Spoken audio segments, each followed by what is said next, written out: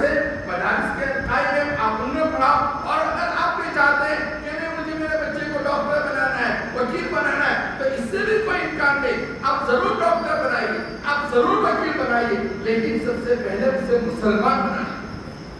سب سے پہلے اسے مسلمان بنانے کی فکر کرے، کیونکہ اگر وہ مسلمان نہیں بنے گا اور ڈاکٹر بنے گا میرے دوستو، وہ اپنی عاقبت بھی خراب کرے گا اور آپ کی لہذا ضرورت اس بات کی ہے کہ ہم ایسے ہی سلوڑ شہر اتنا بڑا شہر ہے، مسلمانوں کی اتنی بڑی آبادی ہے، مسلمانوں کے اتنے تعلیمی ادارے، یہاں کے نوجوانوں کو، یہاں کے لوگوں کو فکر کرنی چاہیے کہ اسلامک ماحول کے اندر دینی اصلی تعلیم جو دینی تعلیم کے ادارے ہیں ان کو بھی جو ہے پانی پلائے اور اصلی تعلیم کے ادارے بھی قائم کرے اور امت کو اس کے اندر بڑھے. اور آخری بات جو ہے آنکھوں کے اندر جو ہے اشارے ہو رہے اور میرا بھی جو ہے شاید پیٹرول ختم ہو رہا ہے، لیکن آخری بات جو میں کہہ کر اپنی بات کو ختم کر رہا ہوں کہ بھائیوں، حضرت مولانا مستانی کے تذکرے ابھی کافی دیر سے ہم سن رہے تھے، یہ کیا وہ کیا پورا کیا جو ہے. آپ نے جو ہے میڈیکل کالج جو ہے 6 میڈیکل کالج قائم کیے، یہ قائم کیا. ابھی مولانا علی صاحب نے کہا کہ وہ وراثت کے اندر 1 روپیہ چھوڑ کر نہیں گئے. بہت سارے لوگوں کو ایک سوال اشکال ہوتا ہے کہ مولانا کے اتنے تعلیمی ادارے ہیں، وہاں تو فیس لی جاتی ہے، وہاں تو پیسے لیے جاتے ہیں. تو میں آپ کو یہ بتانا چاہتا ہوں کہ اگر وہ بندہ فیس اپنے لیے وصول کرتا، اگر وہ بندہ پیسے اپنے لیے وصول کرتا، اگر وہ بندہ فیس سے خود نفع اٹھانا چاہتا تو آج اس کے پاس پراپرٹی ہوتی، آج اس کے پاس جو ہے زمین جائیداد ہوتی، آج اس کے پاس جو ہے بڑے بڑے جو اس کے کاروبار ہوتے. لیکن تاریخ یہ کہتی ہے کہ اس بندے نے محض اللہ کی رضا کے لیے کام کیا اور صرف اس دنیا کے اوپر کہ میرے نبی کی امت جو ہے وہ دین کے اوپر آ جائے. جو اس دنیا سے گیا تو اس کا اکاؤنٹ 0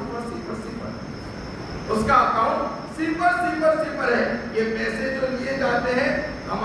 تمہارے بچے دوسری کالج میں جائیں گے، وہاں پر بھی پیسے دیں گے. مولانا یہ چاہتے تھے کہ یہ اسلامی اداروں کے اندر پڑھے، وہاں پیسے دے اور ان کے پیسوں سے وہ خود تو ڈاکٹر بنیں گے، لیکن اس کے ساتھ ساتھ کئی دینی ادارے اس کے اوپر چلیں.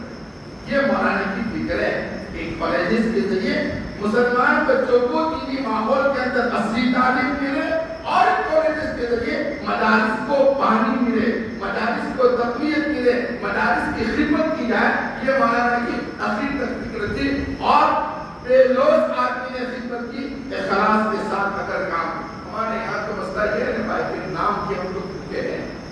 میرا نام ہونا چاہیے. میرا نام اگر اسٹیج کے اوپر نہیں آیا تو میں ناراض ہو جاتا کہ میرا نام کیوں نہیں آیا. مولانا نے کبھی نام کی فکر نہیں، وہ کام کرتے گئے اور ایسا کام کیا کہ نہ چاہتے کوئی بھی آدمی کے انتقال کو بھی کئی دن گزر گئے، لیکن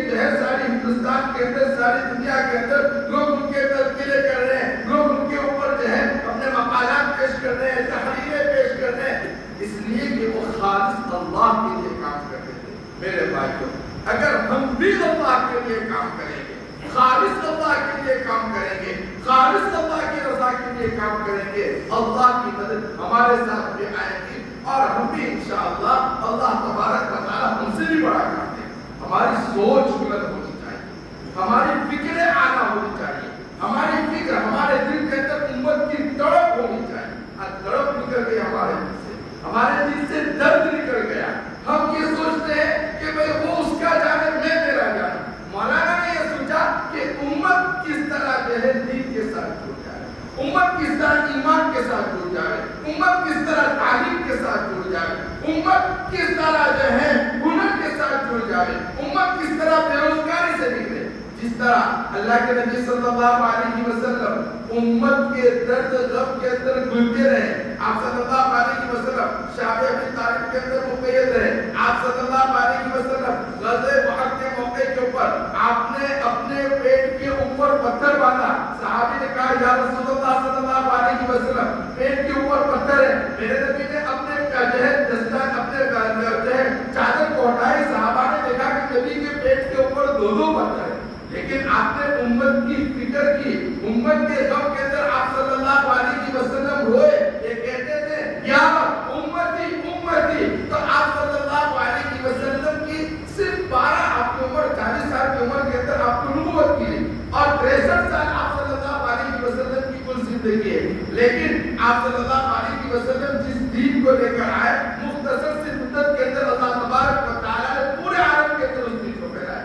اسی طرح حضرت مولانا الیاس صاحب رحمۃ اللہ علیہ ہمارے پاس قریب کے بزرگوں کے اندر جو ہے وہاں کمرے والی مسجد کے اندر آپ جو ہے میواتیوں کے اندر چھوٹ جائے کام لے کر اٹھے, لیکن کام ان لوگوں کے اندر کیا جو بالکل بیچارے ایسے لوگ تھے, کوئی مالدار لوگ نہیں تھے, لیکن آپ کے دل میں امت کی تڑپ تھی, غم تھا, درد تھے, تو اللہ تبارک و تعالیٰ نے آپ کے ذریعے جو کام کیا وہ عالمی کام بنا. اسی طرح حضرت مولانا غلام محمد صاحب وسطانی رحمۃ اللہ علیہ یہ امت کی تعلیمی تڑپ کو لے کر اٹھے. حالانکہ وہ بھی چھوٹے سے دیہات سے اٹھے, وہ بھی قصبہ پرسی کے عالم کے اندر اٹھے, وہ بھی جو ہے اس انداز میں کیسے چھوٹے سے دیہات سے اٹھے اور چھوٹی سی جگہ کو بھی اکبر بابا بھی چھوٹی سی جگہ. اب لوگوں نے اکبر بابا پہچانے کا اکبر بابا کے اندر یہ ہوئے, لیکن جب مولانا جب وہاں پر گئے تو وہاں پر اکبر بابا کو جانتا تھا. وسطان کو کون جانتا تھا؟ اللہ تبارک و تعالیٰ نے وسطان کو جو ساری ہندوستان کے اندر اور ساری دنیا کے اندر جو پہچان کروائی وہ حضرت مولانا کی بنیاد کے اوپر. تو بہرحال آپ امت کی تعلیمی غم کا آپ نے اوڑھا, فکریں کی, آپ نے تڑپ کی, تو اللہ تبارک و تعالیٰ نے وہ تعلیمی کارنامہ آپ سے لیا جو ماضی قریب اور ماضی بعید کے اندر جس کی مثال ہم کو ملتی نہیں ہے. ہم بھی اگر فکر کریں گے, ہم بھی اگر تڑپ کریں گے, تو اللہ تبارک و تعالیٰ ہم سے بھی امت کی دین کی تعلیم کا کام لے سکتے ہیں. بشرطے کہ ہمیں اخلاص چاہیے. اللہ ہم کی توفیق نصیب فرمائے.